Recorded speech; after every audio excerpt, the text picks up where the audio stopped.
আলহামদুলিল্লাহ ওয়াসসালাতু ওয়াসসালামু আলা রাসূলিল্লাহ ওয়া বা'দ। একজন ভাই প্রশ্ন করেছেন, কবর জিয়ারত করার সময় হাত তুলে মোনাজাত করা যাবে কি? জি, কবর জিয়ারত করার সময় হাত তুলে মোনাজাত করা যাবে, দোয়া করা যাবে। এটা সহিহ মুসলিমের হাদিস, প্রথম খণ্ডের 131 পৃষ্ঠায় হাদিসটা পাবেন। রাসূল সাল্লাল্লাহু আলাইহি ওয়াসাল্লাম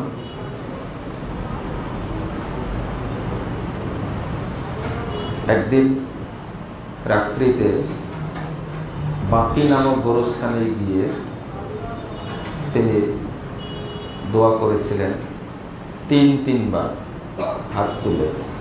সাথে জিবরিল আমিন ছিলেন, জিবরিল আমিন হাত তুলেছেন এটা প্রমাণ পাওয়া যায় না।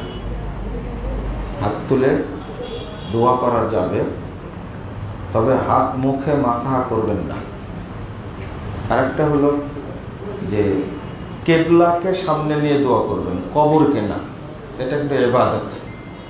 কেবলাকে সামনে করে, কবরকে সামনে করে না। বুঝতে পারলাম কিনা জানি না। হয় কবরের ডানে বামে আপনারা দাঁড়ায় হাত তুলে দোয়া করবেন। আর একটা বিষয় হলো, আপনি বাংলাতেও দোয়া করতে পারবেন। আরবি যেগুলো জানা আছে সেগুলো তো পড়বেনই। সেই সাথে আরেকটা বিষয়, যে কবর স্থানে লেখা আছে, বনানীতে যান, আজিমপুরে যান, ওই বুদ্ধিজীবী গোরস্থানে যান, সেখানে দেখবেন যে লেখা আছে কবর জিয়ারত করার নিয়ম। প্রথমে যে দোয়াটা লেখা আছে, দোয়াটা জয়ীফ। আমরা যেগুলো জানি সেগুলো জয়ীফ সব, সহিগুলো আমরা খুব কমই জানি। আসসালামু আলাইকুম ইয়া আহলাল কবুরে, তারপরে কি আনতুম সালাফুনা নাহনু বিল আসল, তার আগেরটা কি জানেন? এই দোয়াটা কিন্তু জয়ীফ দোয়া, এটা ভুলে গেছে, আগে পড়তাম ভুলে গেছি।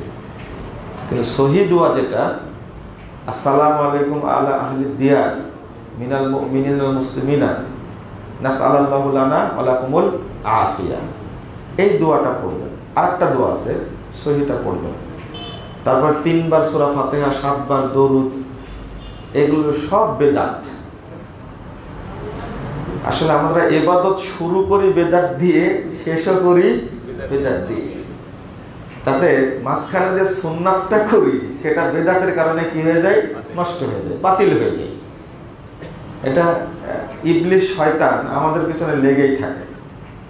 তো আপনাদের অনুরোধ করব যে সুন্নাত মোতাবেক সব কাজগুলো করবেন, বলেন ইনশাআল্লাহ। সুন্নাত মোতাবেক করবেন, আল্লাহ কবুল করবেন ইনশাআল্লাহ। তাহলে আবার কবরস্থান থেকে ফেরার সময় মানে পিছন হয়ে ফিরে না, ওই সামনের দিকে আস্তে আস্তে। এটা একবার পুরোটাই শিরক। এটা মানে ওই মাইয়েতকে সম্মান দিতে যেয়ে আপনি এতই সম্মান দিলেন যে আল্লাহকেও সম্মান দেন না অতটা। মসজিদ থেকে বেরিয়ে তো পিছন ফিরেতে চলে যাচ্ছেন, তাই না? কবর আপনার কাছে এত মর্যাদাপূর্ণ হলো যে কবরের পিছন দিকে সরছেন আপনি। তাই মসজিদের চেয়ে মাজারকে বেশি গুরুত্ব দেওয়া হলো না? এটা তো শিরকে আকবার। এটা কি শিরকে আকবার? আর শিরকে আকবরের ফলাফল হলো মুখরিজুন আনিল মিল্লাহ ওয়া খালিদান মুখাল্লাদান ফিন্নার। তওবাবিহীন মারা গেলে মানে ইসলাম থেকে বহিষ্কার আর চিরস্থায়ী জাহান্নাম। শিরক আকবার করে মারা গেলে ওকে জাহান্নাম থেকে বের করার শরীয়তে কোনো অপশন নেই। এটা খেয়াল রাখবেন। কবর জিয়ারতের অনেক বেদাত হয়।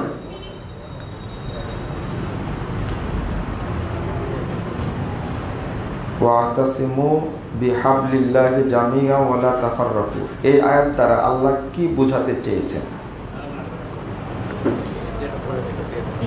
জি আচ্ছা, ওয়াতাসিমু বিহাবলিল্লাহি জামিআ ওয়া লা তাফাররাকু। দেখেন, ইরতিসাম একটা শব্দ, এখানে হাবলুল্লাহ একটা, জামিয়া একটা, ওয়ালা তাফাররাকু, 4টা বিষয় আছে।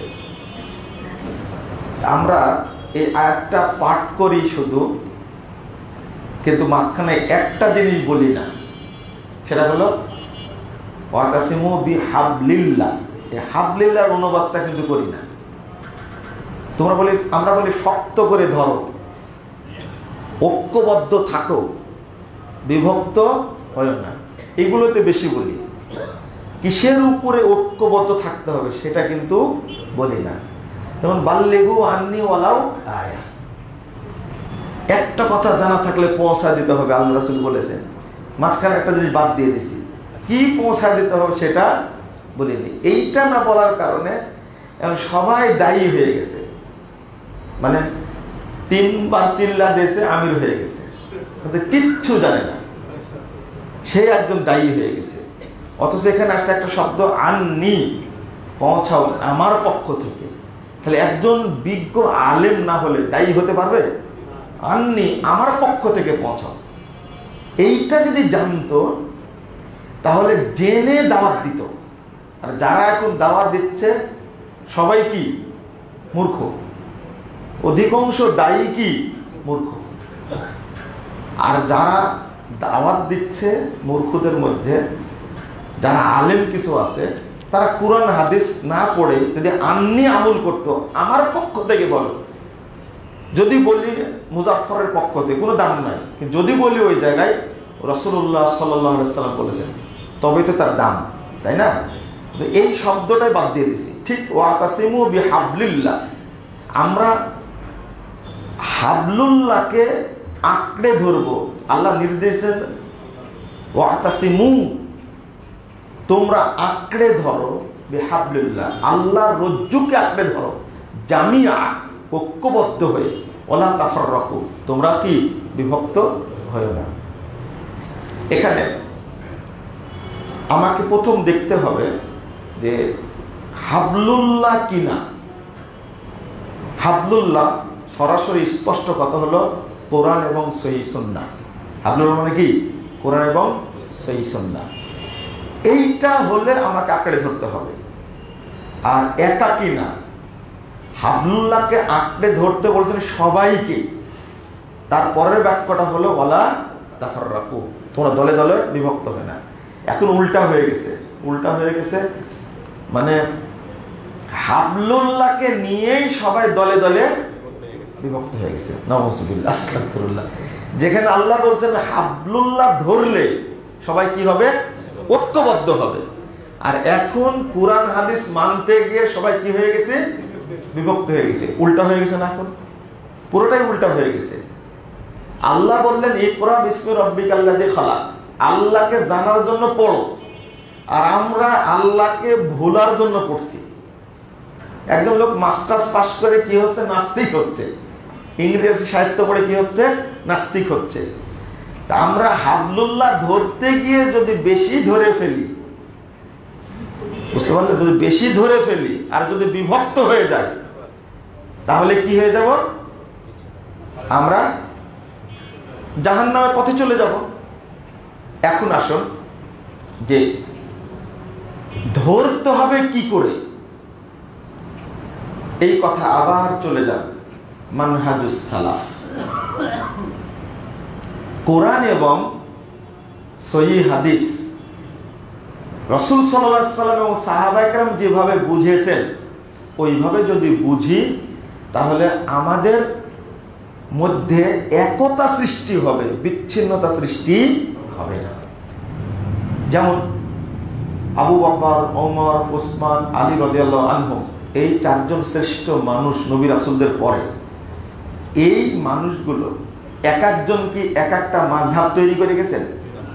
না। একটু চিন্তা করেন, আবার সাহাবীদের মধ্যে যারা সাহাবী জান্নাতি, তাদের মধ্যে কোনো মাযহাব ছিল না। ইখতিলাফ থাকতে পারে কিন্তু ইফতিরাক হবে না। অর্থাৎ বোঝার চেষ্টা করেন, এটা খুব গুরুত্বপূর্ণ একটা প্রসঙ্গ। ইখতিলাফ থাকতে পারে। আমি একটা মাসালা বলে গেলাম,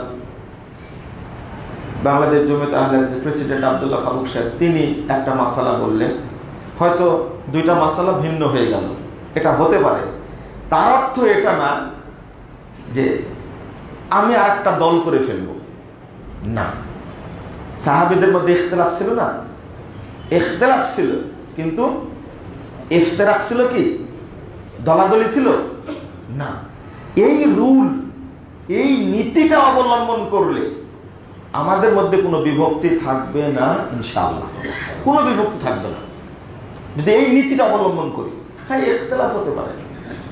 আমরা শুনেছি, ছোট মানুষ তো, আমরা শুনেছি যতটুকু, সেটা হলো যে আহলে হাদিসদের মধ্যে বিভক্তিটা হয়েছে নাকি ওই 2 আযানের কারণে, মুনাজাতের কারণে বিভক্তিটা হয়েছে। নাউযুবিল্লাহ, নাউযুবিল্লাহ, আস্তাগফিরুল্লাহ। এটা মাসলাগত ব্যাপার। এই উদ্ধৃতি দিয়ে যদি ইখতিলাফ মানে ইফতিরাক হয়, বিচ্ছিন্ন হয়, তাহলে এটা দলালা, এটা ভ্রষ্টতা, অসম্ভব। এটা মাসালাগত দিক। এই কারণে বিভক্তি হতে পারে না, প্রশ্ন আসে না এখানে। কারণ সাহাবীদের মধ্যে ইখতিলাফ ছিল মাসালাগত, তাবেঈদের মধ্যে ছিল, তাবেঈদের মধ্যে ছিল। এমনকি বর্তমান যুগের কথা যদি বলি, 3 জনই মারা গেছেন। 98 সালে মারা গেছেন শেখ বিন বাজ, 99 সালে মারা গেছেন শেখ আলবানী, আর 2001 সালে মারা গেছেন শেখ উসাইমিন রাহিমাহুল্লাহ। তারা একই যুগে দীর্ঘকাল তারা এক দেশে অবস্থান করেছেন। মাসালাগত কত মানে ইখতিলাফ ছিল, কিন্তু তারা কি কখনো এত বড় বড় আলেম হওয়া সত্ত্বেও তারা কখনো কি বিচ্ছিন্ন হয়েছেন? বিচ্ছিন্ন হয়েছেন না। আর আমাকে কেউ চিনেই না, আমার পাড়ার লোকই চিনে না। মনে করেন আমি একটা দল খুলে বসে আছি, কথা বুঝতে পারলেন না? আমি কত বড় আলেম চিন্তা করেন, আমার গ্রামের লোকই চিনে না, অথচ একটা দল খুলে বসে আছি। না, মাসালাগত দ্বিমত থাকা স্বাভাবিক, ইখতিলাফ থাকতে পারে, কিন্তু ইফতিরাক হওয়া যাবে না। 1। 2 নম্বরটা বোঝাচ্ছি। 3 যুগ অর্থাৎ 3টা স্বর্ণযুগের পরে দলাদলি হয়েছে, তাই না? 3টা স্বর্ণযুগের পরে দলাদলি। একটা হলো যেমন সুফিবাদ, প্রথম তৈরি হয়েছে পৃথিবীতে কি এই যে প্রচলিত মতবাদের মধ্যে তৈরি সুফিবাদ, খারেজি, শিয়া, এর আগেই তৈরি হয়েছে। তারপরে রাফেজি, মুরজিয়া, মুতাজিলা আগে তৈরি হয়েছে। পরে তৈরি হলো 3টা স্বর্ণযুগের পরে তৈরি হলো আপনার দল, হানাফি, শাফি, মালিকি, হাম্বলি, সুফি, এগুলো তৈরি হলো। তো ইবনুল কাইয়িম রাহিমাহুল্লাহ বলছেন, ইন্নামা হাদাসাত হাদিহিল বিদআহ ফিল কর্নির রাবিআল মাজমুম, 2য় খণ্ডের 145 পৃষ্ঠা ইলামুল মুওয়াক্কিনের মধ্যে এসেছে যে এই দলাদলিটা তৈরি হয়েছে অভিশপ্ত, নিন্দিত যুগে, অর্থাৎ স্বর্ণযুগে তৈরি হয়নি। ওইটা যদি যারা সালাফি, যারা আহলে হাদিস, ওই দলা যদি আহলে হাদিসদের মধ্যে ভর করে, তাহলে আমাদের জন্য দুঃখজনক না কল্যাণকর? নিঃসন্দেহে দুঃখজনক। তো আমরা এই তেসাম করব সবাই, আমাদের মধ্যে আকীদাগত কোনো তফাৎ নাই, আমলগত কোনো তফাৎ নাই। আমাদের মধ্যে বিভক্তিটা, বাংলাদেশে বিভক্তিটা প্রথম বললো মাসালাগত। কি গত? মাসালাগত। যেমন একজন ফরজ সালাতের পরে মুনাজাত করেছে, তাকে আমি বের করে দিছি, বলেছে এ আহলে হাদিস না। আপনি কিভাবে বুঝবেন লোকটা আহলে হাদিস না? বলে দিলেন বেদাতি। বেদাতি বলতে হলেও তার মূলনীতি থাকা লাগবে। একজন আহলে হাদিসের মধ্যে 2-1টা ছোটখাটো বেদাত থাকা স্বাভাবিক না অস্বাভাবিক? এই যে এখন আসার সময় আপনারা তো অনেকে 2 হাতে মুসাফা করলেন না? কারণ ফতোয়া দিব আপনার বেদাতি বলে দেব, অথচ ওই লোকটা বেদাত এটা জানেই না। 2 হাতে মুসাফা করা যে, 4 হাতে মুসাফা করা যে বেদাত, ওই লোকটা জানেই না। তোকে বেদাতি বলে কি করবে না? নিজে পাপী হয়ে গেলাম না উল্টা? অথচ সে কিন্তু কোরআন এবং সহিহ হাদিস মানতে চাই না। তো কথাটা বলতে এইভাবে, ওই কাজটা তার বেদাত, এই কাজটা তার ছেড়ে দেওয়া কি উচিত, কথাটা এইভাবে বলতে হবে। আর একটা ইখতিলাফ হয়েছে পারিপার্শ্বিক কারণে, সেটা আপনার নেতৃত্বের কারণে হোক বা প্রভাব প্রতিপত্তির কারণে হোক বা হিংসার কারণে হোক, এই কারণে হয়েছে। তো প্রথমটা মেনে নেওয়া তো যোগ্যই না, আর পরেরটা মেনে নেওয়ার আরোই প্রশ্নই আসে না।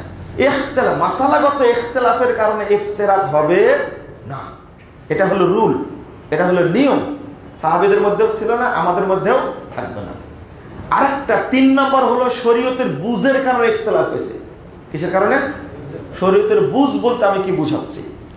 মনে করেন একটা কোরআনের আয়াত আমি আমার মতো করে বুঝলাম, বুঝে একটা ফতোয়া মেরে দিলাম, পরে মানুষ কি হয়ে গেল? বিভক্ত হয়ে গেল। একটা হাদিস আমি আমার মতো করে বুঝলাম, আমি আমার মতো করে কি বুঝে ফেললাম, আমি একটা ফতোয়া দিয়ে দিলাম। তো এক শ্রেণীর মানুষ সরাসরি বলে দিল যে হাদিসের বুঝটা ঠিক না, আর এক শ্রেণীর মানুষ বললো এটাই হাদিসের বুঝ। হাদিসের বুঝটা জানার জন্য কোথায় যেতে হবে? কোরআনের আয়াতটা বুঝার জন্য কার কাছে যেতে হবে? রাসূল সাল্লাল্লাহু আলাইহি ওয়াসাল্লাম এবং সাহাবায়ের কাছে। আল্লাহর রাসূল এই আয়াতটা দ্বারা কি বুঝেছেন, সাহাবায়ে কেরাম এই আয়াতটা দ্বারা কি বুঝেছেন, এইটা যদি আমরা বুঝতে পারি তাহলে আমাদের মধ্যে ইখতিলাফ থাকবে না। তা আমি নিজের মতো করে বুঝলাম কেন? যেমন একটা উদাহরণ দিই আপনাদেরকে, রাইসিয়াত আর ইমারত। রাইসিয়াত আর ইমারত এটা প্রবীণ মানুষ যারা তারা বুঝবেন। এটা যেমন সংগঠনের সবার আকীদা আমল একই, আলহামদুলিল্লাহ এখন যা দেখছি। তো পার্থক্য হয়ে গেছে এক জায়গায়, যে ইমারত হবে না রাইসিয়াত, সভাপতি হবে, দলের প্রধান। কি হবে বলেন তো দেখি? আপনারা এটা জানেন না, কিন্তু মূল ইখতিলাফটা এই জায়গা থেকে হয়ে আসছে। হ্যাঁ, একজন ব্যক্তিকে সভাপতি আমির দুইটাই বলা যেতে পারে, পরিচালক মিনিং অর্থাৎ কি, সভাপতির অর্থ যদি করে আমির করে কোনো আপত্তি নাই, কিন্তু আমির যদি উল্লেখ করে সেইটা মানে খলিফা মিনিং হয় তাহলে জায়েজ না না জায়েজ? না জায়েজ। যেমন আমরা বারবার এই জিনিসটা নিয়ে একাধিকবার আলোচনা করেছি, যে আমির হদ কায়েম করতে পারবেন না তিনি বায়াত নিতে পারবেন না। যেমন বাংলাদেশে সভাপতি, বাংলাদেশ জমিয়ত আহলে হাদিসের পদ কি? সভাপতি না আমির। কিন্তু এই জমিয়তে আহলে হাদিসের পদ ইন্ডিয়াতে আমির, কিন্তু এটা কি জানেন আপনারা? এটা আমির। বলেন এই সভাপতি আর ইন্ডিয়ার আমির, এই দুইজন ভাব অর্থ এক না আলাদা? আপনারা কি জানেন? বুঝেন এই জিনিসটা, বুঝেন আগে, এক না আলাদা? ওখানে আমির হলেও কিন্তু মিনিংটা কি? সভাপতির। আর এখানে সভাপতি হলেও মিনিংটা কি? আমির। কেন? ইন্ডিয়ার আমির বলা হলেও, সংগঠন আমির বলা হলেও, একদিকে তারা বলে না আমরা হদ কায়েম করতে পারি, চোর চুরি করেছে হাত কেটে দেবে, জেনা করেছে কি করে রজম করে দেবে, এটা কি তারা পারে? না। তেমনি তারা আমির বললেও বায়াত কি নেই না। এবার বোঝা গেছে কথা? বাংলাদেশে সভাপতি বললেও কিন্তু তারা কি ওই খলিফার মতো দাবি করে না আমরা খলিফা? না, এটা কখনো না। আরেকটা দিক হলো, এখানে আগে গাছ হয় না আগে ডাল হয়? কি হয়? গাছ হয়। তো ডাল থেকে গাছ হয়, গাছ থেকে ডাল হয়। একটা মাসালা আমরা বিভিন্নভাবে বলি, এক একজন আলেম বলে, যতগুলো আহলে হাদিসদের মধ্যে সাংগঠনিক কাফেলা আছে, সংগঠন আছে, কাজ করে তারা বিভিন্ন সংগঠন গড়ে উঠতে উঠতে উঠতে এক সময় এটা কি হয়ে যাবে, গাছ হয়ে যাবে, তাই না? এটা কি কখনো সম্ভব বলেন তো দেখি? হ্যাঁ, সম্ভব এটা না। তো এইটাকে যদি আমরা মেনে নিই, আবার সবাই স্বীকার করে যে মাতৃ সংগঠন একটা কি বাংলাদেশ জমিয়তে আহলে হাদিস বলি, কিন্তু সবাই স্বীকার করি আলহামদুলিল্লাহ। কিন্তু মাতৃ সংগঠন বলার পরেও এর মায়ের আঁচলের তলে আসতে আমরা একটু বিব্রত বোধ করি। মনে বুঝাতে পারলাম না কথাটা? যদি আমাদের সবার দায়ী, আমি সাংগঠনিক কাজ করতে নিষেধ করি না, তবে একটা কথা বারবার বলে আসি যে আপনারা পরস্পরের প্রতি শ্রদ্ধা, সম্মান, ভালোবাসা, ভ্রাতৃত্ব, ওয়ালা এবং বারা রক্ষা করে কাজ করুন, তখন জায়েজ। কিন্তু একজন আরেকজনকে যখন হারাম, বেদাত, কাফের ফতোয়া দেবেন, তখন কি হয়ে যাবে? নাজায়েজ হয়ে যাবে। এটা এই জন্য আমরা অনুরোধ করি যে ঐক্যবদ্ধভাবে যদি কাজ করা হয় তাহলে আলহামদুলিল্লাহ আমাদের জন্য আগামী দিনে প্লাস পয়েন্ট হবে। প্লাস পয়েন্ট মানে কি? আজকে যদি আহলে হাদিসরা ঐক্যবদ্ধ থাকতো তাহলে ওই ভুলার মসজিদ ভেঙে দেওয়ার জন্য সাহস বেদাতিরা করতো না। করতো? কখনোই করতো না। নাটোরের মসজিদ পুড়িয়ে দিল, ফরিদপুরের মসজিদ পুড়িয়ে দিল। এই কয়েকদিন আগে সোনাতলা বগুড়ার একটা আহলে হাদিস মসজিদ, তৈরি করা মসজিদ ভেঙে দিয়েছে। কিভাবে? সিলেটের তাকুয়া মসজিদটা ভাঙতে গেল না? আলহামদুলিল্লাহ বহু মানুষ আছে আমাদের মধ্যে, প্রশাসনিক ব্যক্তি আছে, যিনি একটা ফোন দিলে ও বেদাতি মুইতে পায়খানা করে শেষ করে দিবে। আছে না এরকম ব্যক্তি? আলহামদুলিল্লাহ আছে তো। কিন্তু তারা বিব্রত বোধ করেন কোন জায়গায়? যে উনি কোন মানহাজের এটা আমার জানা নাই। তখন জিজ্ঞেস করতে হয় আব্দুল্লাহ ফারুক সাহেবকে যে ওদের কি অবস্থা, জানেই না তারা, অন্য মানহাজ গ্রহণ করে বসে আছে হয়তো বা। আমার ব্যক্তিগত একটা অবস্থান ছিল, আপনাদের সেটা বলি, আল্লাহ মাফ করুক, কথাটা এই জন্যই বলছি। আলহামদুলিল্লাহ আমি দাওয়াতকে অগ্রাধিকার বেশি দিয়েছি, সব সময় এখনো দিয়ে থাকি আলহামদুলিল্লাহ। যার কারণে আমি যখন একটা সংগঠনের কেন্দ্রীয় সভাপতি, তখন অধ্যাপক মোবারক আলী রহিমাহুল্লাহ, আল্লাহ তাকে জান্নাতুল ফেরদাউস দান করুক, আমিন ইয়া রাব্বুল আলামিন, তিনি প্রধান অতিথি, কোন জায়গায় প্রধান বক্তা, আর আমি প্রধান বক্তা। উনি প্রধান অতিথি, আমি প্রধান বক্তা। উনি প্রধান বক্তা, আমি দ্বিতীয় বক্তা, একই সঙ্গে আলোচনা করেছি আলহামদুলিল্লাহ। তিনি আমার জন্য দোয়া দিয়েছিলেন। আপনারা জানেন না, অনেকে জানেন না, ফেসবুকে ছবি টবি দিয়ে অভ্যাসটা, তো এই অভ্যাসটা আমার নাই। যখন তিনি স্টক করেন তখন আমি দায়িত্বশীল। তিনি এত ভালোবাসা দিয়েছিলেন, দোয়া দিয়েছিলেন, আমি পরিচয় দিলাম, আমি বাংলাদেশ আহলে হাদিস যুব সংঘের কেন্দ্রীয় সভাপতি। তিনি বুকে জড়িয়ে ধরে বক্তব্য শুনে তিনি আমাকে দোয়া দিয়ে দিলেন। আমি দেখা করতে গেলাম স্টক করার পরে, আমার ছোট ভাইয়ের সাথে ছিল একজন মুরব্বী, বড় একজন আলেম, প্রবীণ আলেম। আমি তাকে দেখতে যাব না, স্টক করেছেন শুনেছি, দেখা করতে গেছি, কেউ জানে না আমি দেখা করতে গেছি। আপনারা জানেন না, মৃত্যুর আগেও 1 সপ্তাহ আগে তার সাথে দেখা করেছি আমি, কথা বলতে পারেন না তখনও। তো এইটা আমি এজ এ আহলে হাদিস, আমার স্যার প্রফেসর শামসুল আলম, বাংলাদেশ জমিয়তে আহলে হাদিসের কি সাবেক প্রাক্তন সভাপতি, আল্লাহু আকবার, তিনি জানেন আমি অনার্সে পড়ছি, মাস্টার্সে পড়ছি তার সঙ্গে। তিনি একটা সংগঠনের সভাপতি, আমি একটা সংগঠনের বড় দায়িত্বশীল।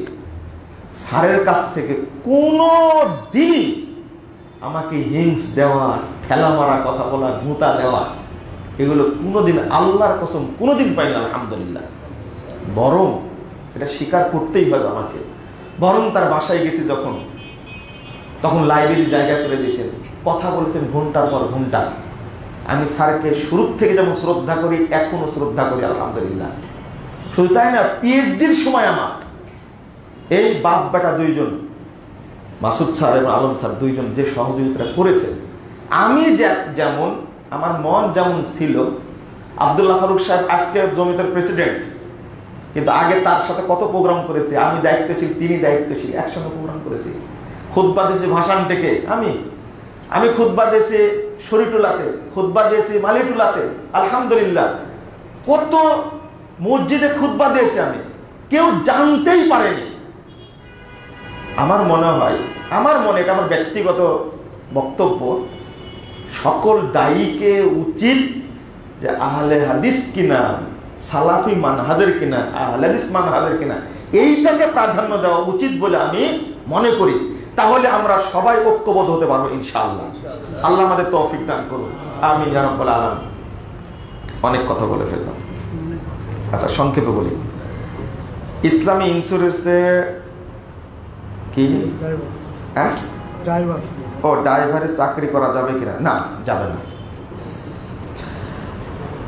লাভস নামক বডি স্প্রে কোম্পানি তাদের বডি স্প্রে হালাল বলছে।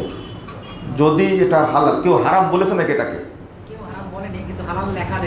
হালাল লেখা দেখছেন, আপনি ইউজ করতে পারবেন যতদিন হারাম না পাওয়া যাবে। যেমন আমরা একটা মাঝখানে ফতোয়া দিয়েছিলাম যে পেপসি, কোকা-কোলা সব খাওয়া হারাম, কিন্তু যদি ওই জায়গায় আমি হারাম না পাই, হালাল হারামের ফতোয়া কিন্তু জটিল ফতোয়া, এটা জানেন। জায়েজ না জায়েজের ফতোয়া কিন্তু আলাদা। হালাল হারামের ফতোয়া দিতে হলে স্পষ্ট দলিল না থাকলে হারাম বলা যাবে না, আবার স্পষ্ট দলিল না থাকলে হালাল বলা যাবে না। যখন হারাম পাওয়া যাবে স্পষ্ট, হারাম ফতোয়া দিবেন। যেমন আমরা বিড়িকে কি বলি? হারাম না মাকরু? হারাম। হারাম স্পষ্ট এর মধ্যে আছে, কারণ হিরোইন দ্বারা তৈরি হয়, তাই না? হারাম, ওর মাথা পাগল করুক চাই না করুক, হারাম। এ খেলে ইবাদত হবে না। ফতোয়া জিজ্ঞেস করার আগে জেনে নেবেন। কোরআন তেলাওয়াত করতে হলে ওযু করতে হবে, তবে ওযু ছাড়া সূরা দোয়া পাঠ করা যাবে কিনা? যাবে। কোরআন তেলাওয়াত ওযু করে পড়া শুরু করবেন। যদি মাঝখানে ওযু নষ্ট হয়ে যায়, পড়তে থাকবেন, কোনো সমস্যা নাই। তো উত্তম হলো ওযু করে পড়া। আর এমনি টাইমে সূরা দোয়া এগুলো ওযু ছাড়াই পড়া যাবে। একজন পুলিশ কর্মকর্তা প্রশ্ন করেছেন, 2020 সালে ধন্যবাদ জানাইছেন আমাকে। আমি সাবেক পুলিশ পুলিশ পরিদর্শক। আচ্ছা আচ্ছা, বারাকাল্লাহ ফিকুম, জাযাকুমুল্লাহ খাইরান। এর পরে আছে পরের আলোচনায় 2 পৃষ্ঠা লেখছে। অনুরোধে এই বক্তব্যে রাগান্বিত না হওয়ার জন্য, তাই না? আমি যেন রেগে বক্তব্য না দিই। আচ্ছা আচ্ছা, ঠিক আছে জি, আলহামদুলিল্লাহ, ভালো পরামর্শ দিয়েছেন। আমাকে পরামর্শ দিলে পরামর্শ গ্রহণ করি। আসলে আগে, আজ থেকে 15 বছর আগে যে বক্তব্যগুলো দিতাম, দেখবেন 2003 সাল 4 সালের বক্তব্য দেখবেন, উঠলেই মঞ্চ গরম হয়ে যায় অটোটা। হ্যাঁ, এটা হলো দোষ আমার না, কিন্তু তারুণ্যের দোষ, রক্তের দোষ। এখন তো অনেক ঠান্ডা বক্তব্য দিই, আলহামদুলিল্লাহ, অনেক ঠান্ডা। আসলে আপনার বয়স আমার বয়স কতটুকু তা জানি না। এই আরো বয়স যখন হালকা হবে, তখন মানে হালকা বলতে মানে আবার যদি শরীর ভারী হয়ে যায়, তখন দেখবেন যে বক্তব্য এমনি কি হয়ে গেছে, ঠান্ডা হয়ে গেছে। এটা দোষ। তবে আমি একান্তভাবে আপনাদের বলি, চেষ্টা করি। চেষ্টা যদি না করতাম তাহলে কিন্তু গাই বাছুর মিলে পৃথিবীতে আলোচনা যেতে পারতাম না। গাই বাছুর বলতে বুঝাচ্ছি উস্তাদ শাগরিদ। একটা জাকির নায়েক বলছেন যে এই মুজাফফর হলো আমার পৃথিবীর সবচেয়ে কি অল্প বয়সী আলোচক। আমি কথা মেপে বলার চেষ্টা করি আগে থেকে, কিন্তু আমার কিছু বক্তব্য মানুষ নিয়ে বেশি ঘুষা মাজা করে। জাল হাদিসের কবলে রাসূল সাল্লাল্লাহু আলাইহি ওয়াসাল্লাম সালাত, এই বইটা বের হওয়ার পরে কোনো বেদাতের ঘুম নাই, হারাম হয়ে গেছে। তারপরে ভ্রান্তির বাজালে একামতের দিন, এই বইটা লেখার কারণে আমাকে জেলখানায় পুরে দিল জঙ্গি বলে, তাই না? এটা তাদের কৌশল ছিল। আল্লাহ আমাকে হেফাজত করেছেন আলহামদুলিল্লাহ। তো এদের পরিকল্পনাই হলো, যেমন 28 সেকেন্ডের একটা বক্তব্য ছেড়ে দিল, আগে কি পরে কি সেটা দেখার বিষয় না, ছেড়ে দিয়ে আমাকে বিপদে ফেলে দিল। হয়তো এখানে কল্যাণ ছিল, আল্লাহ কল্যাণ রেখেছিলেন, তাই লাল ঘরে নিয়ে গেছিলেন আমাকে, এটা হতেই পারে। কিন্তু আমার ক্ষতি করেছে বলে আমার মনে হয় না। ভ্রান্তির বেড়াতে একামতের দিন বই পড়ে আলহামদুলিল্লাহ একজন 85 বছরে বৃদ্ধ মানুষ, 85 বছরে, গত পরশুদিন আমাকে ছোট্ট কাগজে লিখে দিয়েছে, আমার জীবনের মূল পরিবর্তন তাওহীদ গ্রহণের জন্য আপনার একটা বই কাজ করেছে আলহামদুলিল্লাহ। মানধারবান্ডি পীরের মুরিদ, ও মুশরিক ছিল, সে একটা বই পড়ে চেঞ্জ হয়েছে। এটাই হলো তাদের সবচেয়ে বড় বক্তব্য। যেন তেন এই বই পড়ার কারণে এই বেদাতের অবস্থা একবারে খারাপ হয়ে গেছে, যার কারণে আমাকে গালিগালাজ করে। তবে শান্ত থাকার চেষ্টা করে আমার জন্য দোয়া করবেন। মাঝে মাঝে খেপায় দেন যে কি করবেন। শোনেন কেন বলে, আলবানী রহিমাহুল্লাহর বই যে যত পড়বে, ইবনু তাইমিয়ার বই যে যত পড়বে, শেখ বিন বাজের বই যে যত পড়বে, আলবানীকে গালি দিলে ওর শরীর তত গরম হবে, ইবনু তাইমিয়াকে গালি দিলে ওর শরীর তত গরম হবে। আলবানীকে ও বেটা চিনেই না বলে গালি দিয়েছে। যদি বলে জাকির নায়েককে ইহুদি খ্রিস্টান দালাল, আপনি জাকির নায়েককে বুঝেন না, তো আমি তো বুঝি। এটাই আপনাদের মাঝে আমাদের মধ্যে কি ফারাক। একজন বক্তব্য বলেছিল, কি দরকার ছিল ফারুকের বিরুদ্ধে বলা, দাজ্জাল বলার কি দরকার ছিল। খুব একটা ওসিয়ত করে দিল আমাকে, আমার মুখ দিয়ে বেরিয়ে গেছে। যেখানে কল্যাণ রাখছে, আমি বলে 4 মাস জেল খাটছে ভালো, কিন্তু এই বক্তব্যের কারণে কয়েক লক্ষ মানুষ ওই আকীদা পেয়েছে, উপকৃত হয়েছে আলহামদুলিল্লাহ। ওই বুড়ির গাছ ফেলে দেওয়ার কারণে তো বক্তব্যটা, বুড়ির গাছ বুঝতে পারছেন কোথাকার, ওই তায়েফে এই বক্তব্যটা দিয়েছিলাম। এই বক্তব্য দিয়ে সারা পৃথিবীতে বাংলা ভাষাভাষী বহু মানুষকে আল্লাহ হেদায়েত দান করেছেন আলহামদুলিল্লাহ। তাতে আমার ক্ষতি হয়নি আলহামদুলিল্লাহ, লাভ হয়েছে। এক ভাই ফজরের সুন্নাহ নিয়মিত ফজরের জামাত শেষ করে দাঁড়িয়ে যায় এবং পরে সুন্নাহ সালাত আদায় করে, তাতে কি সমস্যা? হ্যাঁ, হাদিস আসছে 1287 নম্বর হাদিসটা পড়ে দেখবেন আবু দাউদের মধ্যে। মানে পরেও পড়ে নেওয়া যাবে, জায়েজ আছে, কিন্তু এটা নিয়মিত সুন্নাহ হিসাবে গ্রহণ করা যাবে না। কোনোদিন ছুটে গেছে পড়ে নিলেন, সমস্যা নাই। এই সুন্নাত কিন্তু সূর্য ওঠার পরেও পড়া যেতে পারে, যদি মনে করে এটা পরে পড়বো, এটাও জায়েজ আছে। শাইখ, তালেবানের আনুগত্য করা কি ফরজ?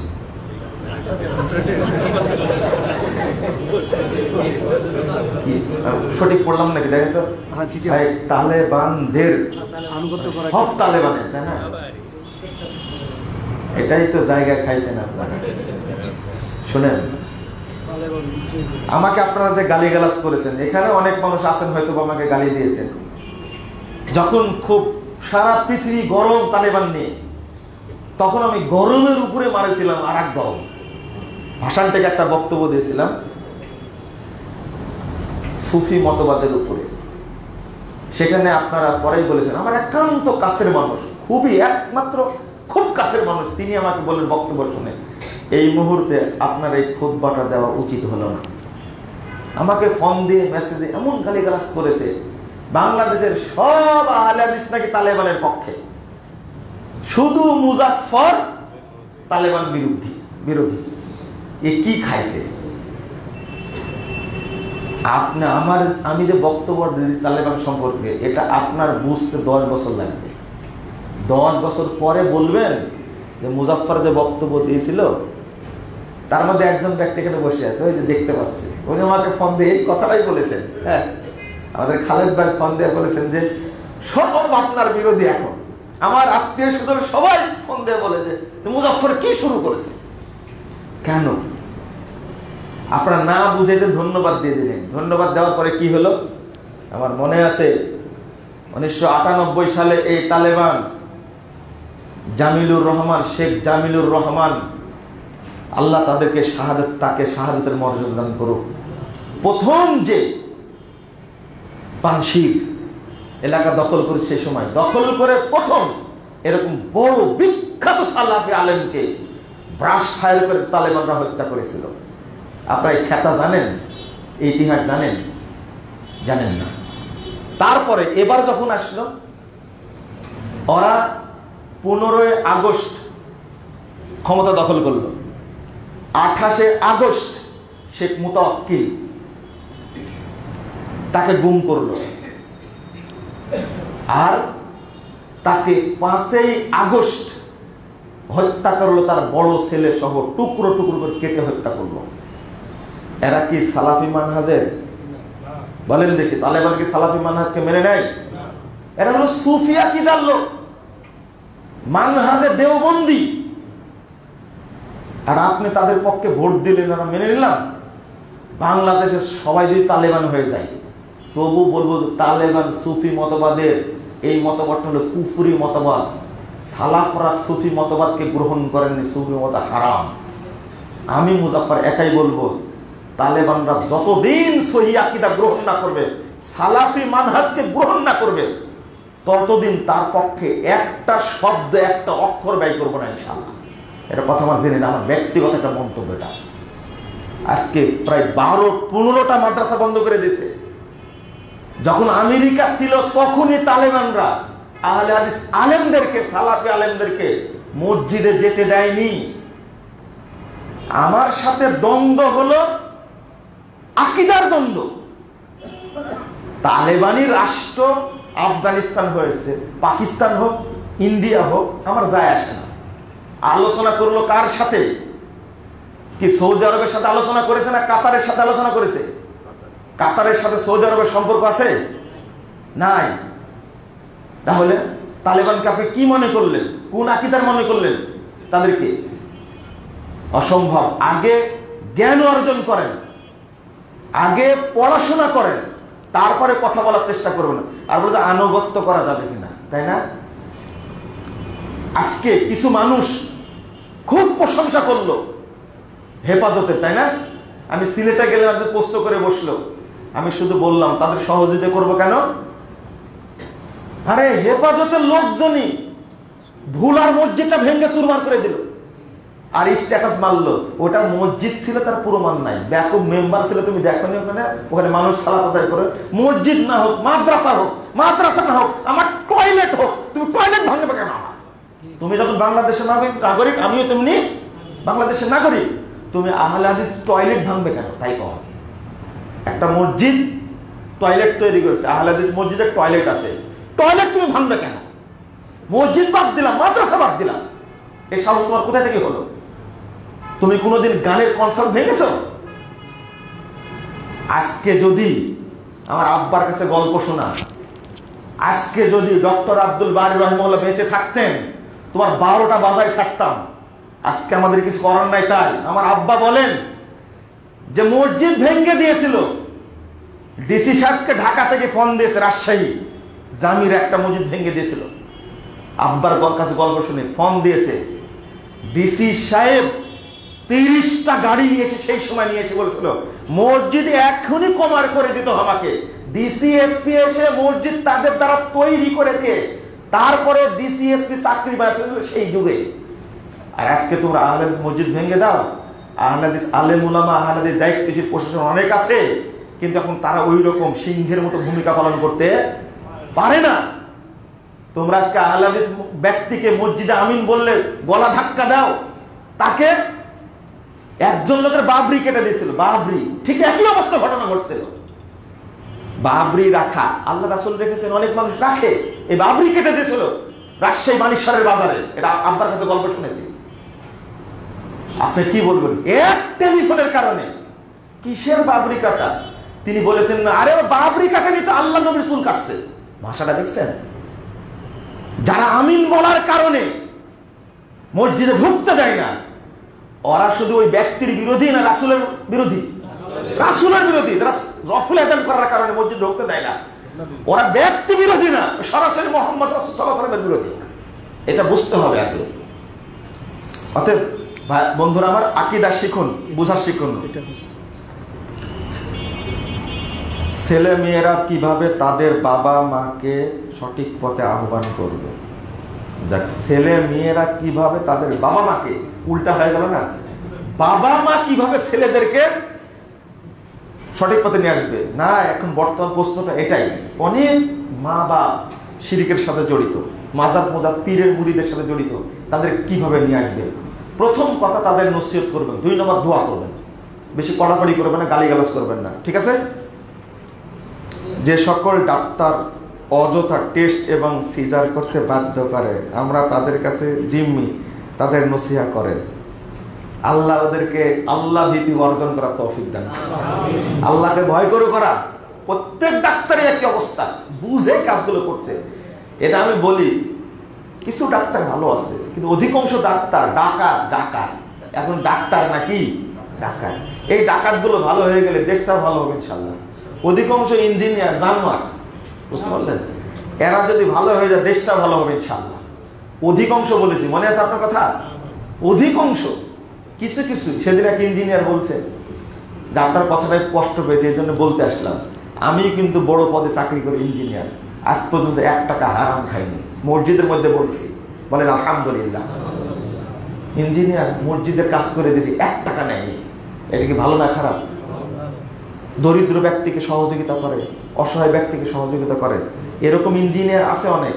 এইরকম ইঞ্জিনিয়ার যদি হয় তার দেশের জন্য কল্যাণ হবে। আল্লাহ তাদেরকে ভালো হওয়ার তৌফিক দান করুন। আরবি এবং বাংলা হাদিসের অর্থের মধ্যে কি পার্থক্য আছে? অনেকেই বলে বাংলা হাদিস পড়ে মুফতি হয়ে গেছে, নানা আপত্তি করে। আসলে বাংলা হাদিসের মধ্যে, যেমন ইসলামিক ফাউন্ডেশনের বুখারি পড়বেন না কেউ আপনারা। এই যে শামীম আফজাল নামে এক ভণ্ড, এ যা সর্বনাশ করে গেছে বুখারি, তা আপনি কিভাবে বুঝবেন? শামীম আফজাল মরে গেছে, এই লোকটা যে বুখারিকে শেষ করে গেছে, আপনি কিভাবে বুঝবেন? আপনি পড়েননি তো? আমার তো পড়া আছে। প্রত্যেকটা জায়গায় হাদিসকে ঠেলা দিয়ে পরিবর্তন করে দিছে। এটা আমি জানি বলে তো বললাম ভণ্ড। আপনারা কষ্ট পাচ্ছেন, কি সর্বনাশটা করেছে আপনি পড়েই দেখবেন। ইসলামিক ফাউন্ডেশনের বুখারি আগে পড়তে বলতাম, এখন পড়তে বলি না। ও ব্যাকেটে ব্যাকেটে লিখে দিয়ে শেষ করে ফেলে দিছে। এটা আমাদের মাযহাবে নাই। মাযহাব আগে না ইসলাম আগে? বলেন তো দেখি। নবী আগে না আবু হানিফা আগে? আবু হানিফার নাম নিয়ে ব্যবসা করছো, তা আবু হানিফার কিছুই মানো না তোমরা। এরা নাম ভাঙে ব্যবসা করে। আল্লাহ এদেরকে হেদায়েত দান করুন। তো এইগুলো বিকৃত আছে। আপনি যেগুলো ভালো অনুবাদ সেগুলো পড়বেন। আসলে অনুবাদ পড়ে যেটা বোঝা যায়, আরবি মূল আরবি পড়ে বোঝা যায় আপনার 80%-এর মধ্যে, 100%-এর মধ্যে 20% আপনি বুঝবেন বাংলা পড়লে। আর আরবি যদি বুঝে পড়েন তাহলে বুঝবেন আরো 80% বেশি। এজন্য আমাদের বুঝ কম, তো পড়বেন। যারা বলে আপত্তি করে, এটা ঠিক না। বিনা দোষে বাবা মা যদি স্ত্রীকে তালাক দিতে বলে, দিবেন না তালাক, দিবেন না তালাক। বিনা দোষে যদি বলে তালাক দিবেন না। আগে বুঝবেন, বুঝানোর চেষ্টা করবেন। অনেকেই শ্বশুর শাশুড়ি বইয়ের চরম বিরোধী, বৌমার কি চরম বিরোধী, তোর বউকে তালাক দে, এমনিতে খামাখা, দিবেন না। এইটা আপনি যদি বুঝেন আমার বইয়ের কোনো দোষ নাই, কিন্তু তার গোড়ামি করে এটা বলছে, তখন আপনি কি করবেন? বউকে রেখে দিবেন। তার কথা শুনুন, এটা নাফরমানি। লা তাআতা মাখলুকিন বিমাসিয়াতিল খালিক। স্রষ্টার অবাধ্যতা করে সৃষ্টির আনুগত্য চলবে না। অনেকে বলে সালাতের আদেশে, অর্থাৎ পড়ার পদ্ধতি ব্যাপারে রাসূল সাল্লাল্লাহু আলাইহি ওয়াসাল্লাম পুরুষদেরকে উদ্দেশ্য করে বলেছেন, তাই নারীর সালাত আলাদা। এ শুধু গাঁজাই খায়নি, হ্যাঁ, গাঁজার সাথে মিশাইছে হিরোইন, হিরোইনের সাথে মিশাইছে ইয়াবা, এইটা ভরেছে আবার ফেন্সিডিলের বোতলে, সব মিলে খাইছে, যার কারণে এই অবস্থা। যদি এই চিন্তা ভাবনা করে তাহলে শরীয়তে মহিলাদের কোনো হুকুমই নাই, কি নাই? কোন জায়গাতে বলেছে? সব জায়গাতে ইয়া আইয়ুহাল্লাযীনা আমানু, সবচেয়ে পুরুষকে আহ্বান করেছে।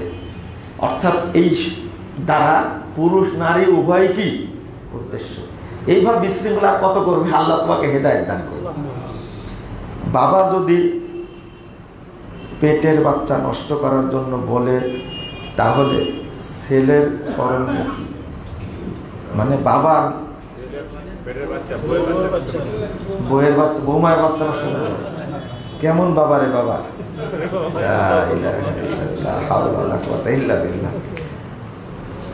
মানা যাবে না এটা। তাহলে এটাও তো বাপের কথা, তাই না? এটাও অবাধ্যতা, আল্লাহর অবাধ্যতা। হাদিসে আজানের জবাব কিভাবে দিতে হবে বলা আছে, কিন্তু আসসালাতু খায়রুন মিনান নাওমের জবাব কি হবে হাদিসের জানতে চাইব। আসসালাতু খায়রুন নাওম, আসসালাতু খায়রুন মিনান নাওম, এই জবাবে এটাই বলতে হবে। কিন্তু প্রচলিত আছে কি সদ্দাক্তা ওবারতা, সদ্দাক্তা ওবারতা, এটা বলা যাবে না। এটা বেদাত, সব জায়গাতে বেদাত তৈরি করে দিয়েছে তো সুন্নাতকে ধ্বংস করার জন্য। বিতের সালাত 1 রাকাত পড়লে বলে 1 রাকাত কোনো সালাত নেই। রাসূল সাল্লাল্লাহু আলাইহি ওয়াসাল্লাম 2 রাকাত সাথে 1 রাকাত মিলিয়ে 3 রাকাত বেতের পড়তে বলেছেন। আসলে এখানে যদি বলি গাঁজা খেয়েছে তাহলে বড় একটা অপরাধ হয়ে যাবে, কারণ এই 1 রাকাত বেতেরকে ধ্বংস করার জন্য উপমহাদেশে এমন কোনো হানাফি নাই যে এর পিছনে সময় ব্যয় করেনি। একবারে বড় টুপি থেকে ছোট টুপি পর্যন্ত সবাই উপমহাদেশ থেকে 1 রাকাত বেতের নষ্ট করার জন্য যে পরিশ্রমটা করেছে, শুধু উপমহাদেশ না সারা পৃথিবী থেকে। অথচ এত প্রশ্ন কেন? অতএব ওরা ষড়যন্ত্র করেছে 1 রাকাত বেতেরকে ধ্বংস করার জন্য। আপনি চেষ্টা চালান যাবেন 1 রাকাত বেতেরকে প্রতিষ্ঠা করার জন্য। বলেন ইনশাআল্লাহ সবাই 1 রাকাত পড়বেন বেতের। রমাদান মাসে গিয়ে 3 রাকাত পড়ে ইমাম, 3 রাকাত পড়বেন। বাকি টাইম কয় রাকাত পড়বেন? আপনি তো পড়বেন, আপনার বউ বাচ্চা সবাইকে বলবেন, বন্ধু বান্ধব সবাইকে বলবেন 1 রাকাত বেতের পড়। বেতের 1 রাকাত মেরে ফেলে দিয়েছে, আমরা প্রতিষ্ঠা করবেন ইনশাআল্লাহ। আমরা আহলে হাদিস, বেদাতীদের জন্ম হয়েছে সুন্নাতকে ধ্বংস করার জন্য, আর আহলে হাদিসকে আল্লাহ সৃষ্টি করেছেন সুন্নাতকে প্রতিষ্ঠা করার জন্য। বলেন আলহামদুলিল্লাহ। আল্লাহ রাসূল বলেছেন ইন্না মিন ওয়ারাইকুম জামানা সাবরি, 10,394 নম্বর হাদিস। হাদিসটা গুরুত্বপূর্ণ। আমার পরে খুব তাড়াতাড়ি ধৈর্য যুগ আসবে, কেউ টিকে থাকতে পারবে না। এই মোতামাস থেকে ফিরে যে সুন্নাতকে আঁকড়ে ধরে থাকবে, ফালাহু আজরু 50 শাহীদা, তার জন্য 50 জন শহীদের মর্যাদা রয়েছে। বলেন আলহামদুলিল্লাহ। সুন্নাতকে প্রতিষ্ঠা করবেন তো ইনশাআল্লাহ? আচ্ছা, মাসবুক ব্যক্তি কিভাবে সালাত আদায় করবে? প্রশ্ন সব একজন করেছে, এইটা খুব দুঃখজনক মনে হচ্ছে আর কি। মাসবুক ব্যক্তি কিভাবে সালাত আদায় করবে এটা একটু বোঝা বলার দরকার ছিল। মাসবুক ব্যক্তি যেখান থেকে সালাত শুরু করেছে ওটা তার প্রথম, ওটা তার কি প্রথম, বাকিটা তার মতো তিনি পড়ে নেবেন। তাশতের সালাত রাসূল সাল্লাল্লাহু আলাইহি ওয়াসাল্লাম কয় রাকাত পড়তেন? আল্লাহ রাসূল 2 পড়েছেন, 4 পড়েছেন, আপনি পড়তে পারবেন, সমস্যা নাই। আচ্ছা, হ্যাঁ এটা নেই। বাবা মায়ের মনের মতো না হলে বউকে নানান ধরনের কথা শোনায়, এটাও ঠিক না। যারা সাধারণ কি লেখছে মানুষ তারা কিভাবে এলেম নিবে? হ্যাঁ, ভালো একটা প্রশ্ন। এলেম শিক্ষা সবার উপরে কি ফরজ? কোনটুকু ফরজ? আলেম হওয়া ফরজ না। কোনটুকু ফরজ? তাওহীদ সম্পর্কে জানা, আল্লাহ সম্পর্কে জানা, ফরজিয়াত সম্পর্কে জানাটা কি ফরজ। মা মানসিকভাবে অসুস্থ, জর্দা প্রভাবে আরো অসুস্থ, নাউযুবিল্লাহ নাউযুবিল্লাহ, জর্দা ছাড়ানোর চেষ্টা করবেন, নসিহত করুন বেশি বেশি। কিছু আমল কয়েকভাবে করা যায়, যেমন বিতির সালাত 1, 3, 5, 9। একাধিক আমল না জানার কারণে অন্যরা তাকে কি জানি বলছে। আপনি যে কোনো একটা পড়তে পারবেন, কোনো সমস্যা নাই। 1 রাকাত পড়তে পারেন, 3 রাকাত পড়তে পারেন। 3 রাকাত পড়ার আরেকটা নিয়ম যদি বলে দিই তাহলে তো গা জ্বলবে আপনার। 2 রাকাত পড়ে সালাম ফিরে দিয়ে আরেক রাকাত পড়া, এটা সৌদি আরবে চালু আছে। 3 রাকাত বেতের পড়ার উত্তম নিয়ম এটা। একটানা 3 রাকাত পড়া যাবে। হসপিটালে আমার বোনের বাচ্চা আছে, রাজি বলছিলাম, নন্দলা কুষ্টিয়া। জি জি জি। বোনের বাচ্চা আছে। আচ্ছা আচ্ছা, আল্লাহর রহমত আল্লাহ। আচ্ছা আচ্ছা, দিন প্রচারে হাদিস পোস্ট করলে অনেকে গালিগালাজ করে, তাদের সম্পর্কে কিছু বলেন। আল্লাহ ওদেরকে হেদায়েত দিক। একদিনে কিভাবে কি পাত্র পাত্রী যাচাই করবে, কিভাবে ভালো মন্দ যাচাই করবে? ও দেখছেন এখন কত সচেতন হয়েছে। একদিনে পাত্র পাত্রী কি করে যাচাই করবে?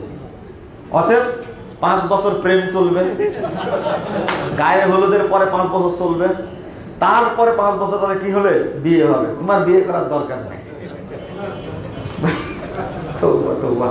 চিন্তা করে, বাপ মাকে ভালো দেখলে তো চিনা যাবে। তুমি তো এইভাবে যাচাই করতে গিয়েই তো যেগুলো পেয়েছো এগুলো বহুবার অন্যরা আগে পেয়েছে অনেকবার। নাউজুবিল্লাহ, আস্তাগফিরুল্লাহ, আস্তাগফিরুল্লাহ। নিয়াত ভালো রাখো, ভালো বউ পাবা ইনশাআল্লাহ। আর তয়্যিবুনা লিত-তয়্যিবিন, তারপরে কি আল খাবিসুনা লিল খাবিসিন আল খাবিসুনা লিল খাবিসাত, এটা আল্লাহ বলে দিয়েছেন। এটা এবার ফতোয়া দিয়েছে এর উপরে, পড়ে নেবেন ভালো করে। অতএব তুমি যদি পবিত্র থাকো, আল্লাহ তোমাকে পবিত্র স্ত্রী কি মিলাই দিবে ইনশাআল্লাহ। বিশ্ববিদ্যালয়ে পড়ার সময় একটা দোয়া পড়তাম, আজকে আর বললাম না। একদিন, আচ্ছা, এই গার্লফ্রেন্ড বয়ফ্রেন্ড যে সংস্কৃতি, এই সংস্কৃতির কারণে এখন অধিকাংশ সন্তান জন্ম নিয়েছে বিয়ে হওয়ার আগে। কি বিয়ে হওয়ার আগে এদের কি অবস্থা হবে? আগামী প্রজন্ম ভালো হবে মনে করছেন? এরা যে খারাপ হবে, দেশকে জাতিকে একবার 12টা বাজায় দেবে এরা।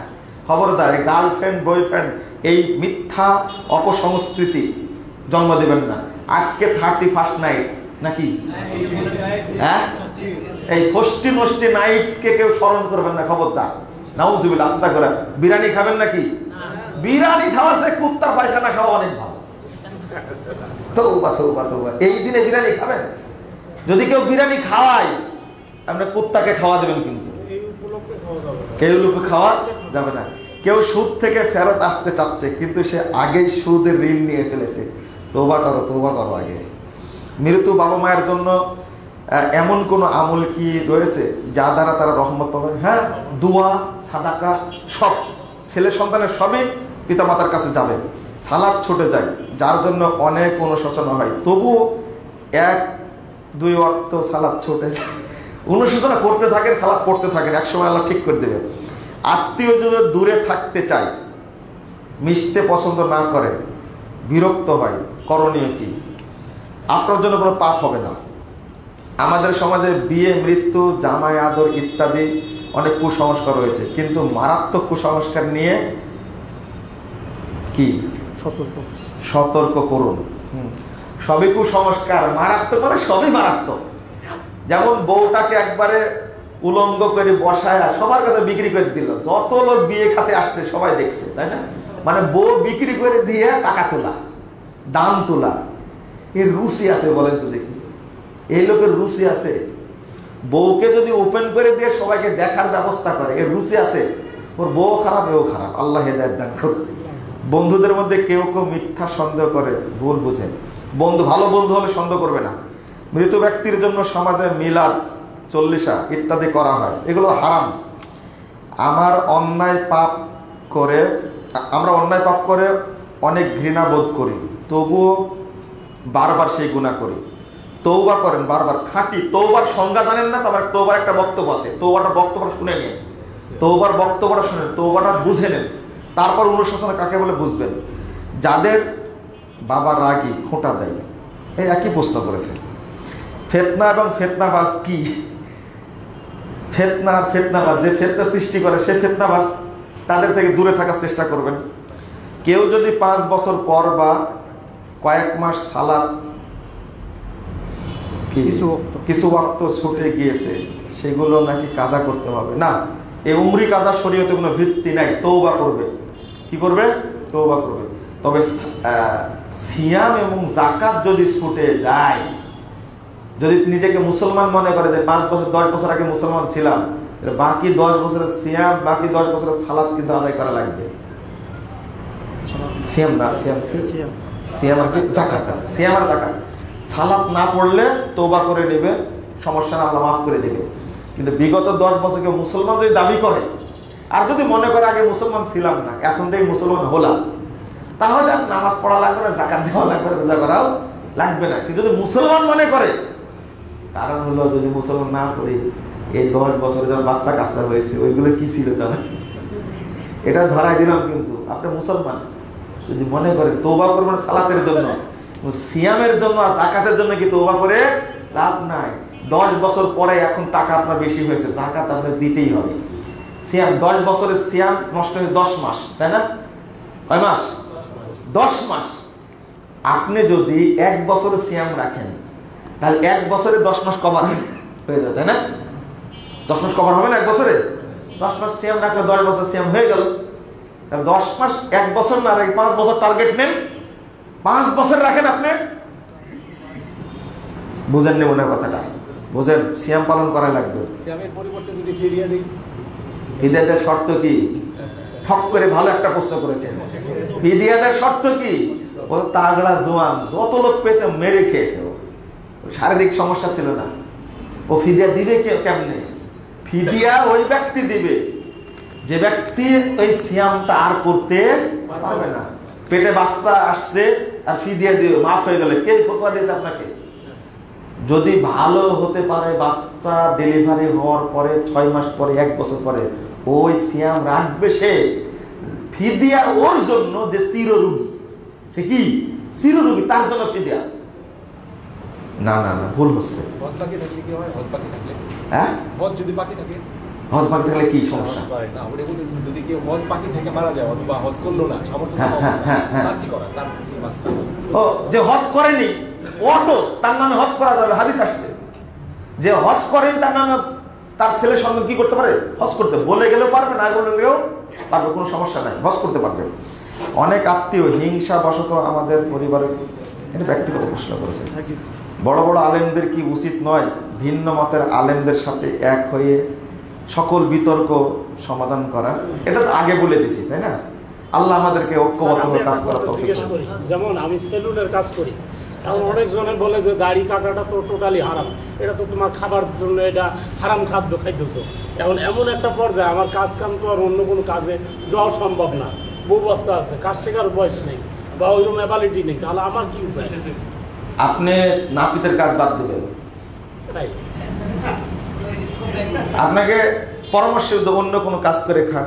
স্কোপ নাই মানে কি? আপনার শরীরে শক্তি আছে তো, এরপরেও যদি না পান ভিক্ষা করবেন।